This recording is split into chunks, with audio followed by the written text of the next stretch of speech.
And so now we've got the FBI, the Justice Department, and the Democrats attacking this document out of the House. The Democrats have their own memo, which I'm sure is about as credible as the Democratic arguments as to not to release this information. And it's no surprise, and this is not being partisan, the Democratic Party paid for this and is involved in the scandal. Of course they're going to object, along with the DOJ and the FBI, who was also involved in the scandal. So the perps are objecting to transparency about their transgressions. And thank God that President Trump said, no, we're going to get this information out. And another hero is Devin Nunes, who's head of the Intelligence Committee, who was being viciously attacked. He was, he took a leadership role on this accountability issue early on. He had fake ethics complaints. His reputation has been dragged through the mud by the establishment, the deep state, and his political opposition on the Hill. He hasn't received sufficient support from the leadership until recently. You know, sometimes there are members of Congress who do the right thing, and we should give them credit when credit is due. So now you've got these competing memos. We've got the Republican memo that was released today. The Democrats are going to have some memo that will probably be released later next week about these underlying FISA applications. What was in these requests to spy on the Trump team? The official court documents in this court that is essentially, because it deals with classified information, so we can't see it. So there are ways to see it. You can unclassify it. And so we sued for the records just today. We asked for the underlying FISA applications. We asked for the court responses to the applications. So we want to find out what the Justice Department and FBI and maybe Mueller was telling the court, how the court reacted, and what were the orders. Why is it we have to rely on politicians and their staff reviewing these underlying documents and, for our own protection, summarizing them? I can't see any good reason to classify everything here. There may be something specifically that needs to be classified, but that's easy to do. President Trump should, I think, order the declassification of this quickly, and the agency should comply. And Congress needs to keep on doing this sort of thing. I mean, it's not perfect to get summary of the underlying documents because, Judicial Watch, we always want the underlying documents. But if it's hard to get and we can't see them in the meantime, a summary ain't all that bad. So maybe we can do more of this, and I would encourage Nunes to do more of this.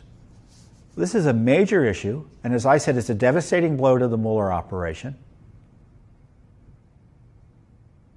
There was no basis for a legitimate investigation into alleged collusion between Donald Trump and the Russians. The only basis was a smear job created by Hillary Clinton political operatives.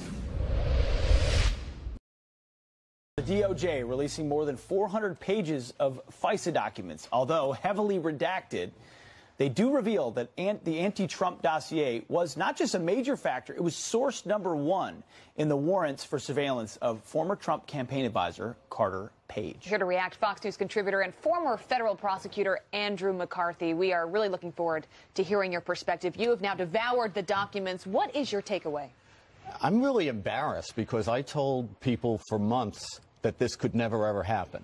What I told people was that you're not even going to hear about the dossier when we finally learn what's in the FISA warrants, that what the FBI will do is what the FBI always does, which is they'll take 7 or 8 facts that are important, they'll scrub them so that the FBI can verify and corroborate them, and those will be put into the affidavit, and that'll be the only thing you hear about.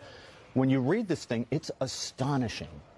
They actually, it's as if they took the dossier and slapped whole a cloth district court caption on it and gave it to the judge, which is exactly what I told people would never happen. There's a nugget. We were just in the break. You found a nugget, which I did not, but that's because only you can find this. What have you found? Well, actually, I must say, I mean, this is so bad that they ought to be looking at the judges who signed off on this stuff, not just the people who gave it. And It doesn't take, if you've done this stuff, it doesn't take, this is so bad, it screams out at you. But this says, this is just 3 lines, 3.5 lines. Page 58. You can Right, check 53. 53? Sorry. Right. The FBI has reviewed this verified application for accuracy in accordance with its procedures.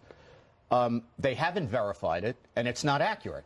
So, you know, the 2 most important things, 3.5 lines, they can't even get that right. Now, that says that, so that our viewers, some of them maybe just waking up, is suggesting that they verified as accurate and factual the dossier, for which we know has so many holes, and that is the source number 1. Right. What they're saying is the assertions we're making to the court, we verified. Now, just to explain how this works, let's say, forget about FISA and intelligence. Let's say it's a drug case, and I want a warrant because I think they're selling or they're making heroin packages in a house, right? So I bring my agent to the judge, and I say, we need a search warrant. And the judge says, fine, what's your probable cause? And I say, Judge, I have this great agent here. Every year he wins Agent of the Year. He is like the best agent. He's got the most awards. The judge will look at me and say, but what's the probable cause? What did the people see, and who are the people who saw it, and why should I believe them? What if you brought media reports? Would they count? Well, I would have to bring media reports if I didn't have anything else, right? Because what they did here was they have this guy Steele who helped them in another case. And they don't have any idea who his sources are. His sources are unidentified. They're Russians. And they themselves are operating on hearsay information. So for the most part, even his sources are not claiming that they saw and heard the things that they're asking the judge to rely on. But the government isn't even bringing the sources to them. They're bringing Steele. And they're verifying this is accurate. Let me just point out that on the next page, on page 54, we have the signature for verification. I doubt you can see that. We'll try and get it for you. It's page 54, and it says, I declare under penalty of perjury that the foregoing information regarding Carter Page is true and correct, the verification, and it is Supervisory Special Agent FBI. But that is, as you can see, redacted. Do you believe this morning, Andrew, that this agent should be at least behind closed doors interviewed as to why he would verify something that is now known to not be fully and wholly accurate? You know, I'm betting number one, he probably has been interviewed already. I don't know why they redact the name of the agent, since the names of the judges are unredacted. Why the agent should not be redacted or should be redacted, I don't know. And what I'm sure they would tell you is what I meant when I said it was true and accurate is that this really is what Steele told us. But that isn't what you need to. What you need to know is, why should the judge believe what Steele represented his sources? And Andy, you said multiple times it was renewed because of media reports. Well, if you look at it, Pete, you know, they keep going back every 3 months. The warrant looks exactly the same. Now, you pointed out, Griff, that there's all kinds of redacted stuff, so we don't know what more they added. But it looks to me like they just kept bringing back the same stuff, including the Michael Isikoff article. Yeah. We've got to leave it there. We're out of time. I think they'd have new info. Fascinating. Andy